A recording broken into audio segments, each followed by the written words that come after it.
Da Cima Grappa, il Veneto e il suo governatore Luca Zaia tornano a ribadire l'importanza dell'autonomia. Luoghi simbolo del riscatto e per omaggiare i 23.000 caduti, i cui resti sono custoditi nel sacrario, modo migliore non c'è, ha detto Zaia, che ottenere la piena autonomia. Un percorso in cui, come nella salita al Grappa, sa di avere al proprio fianco il ministro per gli affari regionali, Erika Stefani.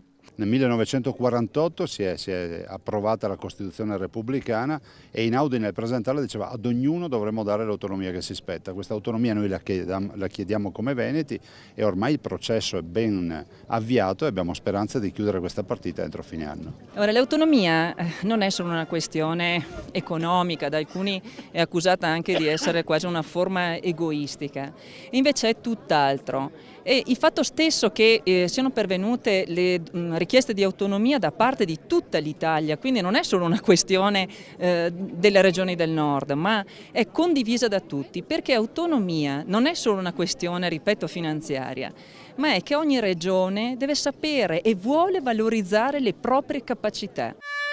Cerimonia simbolo nei 100 anni dalla fine della Grande Guerra, italiani e austriaci insieme per ribadire la pace tra popoli che hanno sofferto troppo e imparato sulla pelle propria e dei loro territori il valore della pace.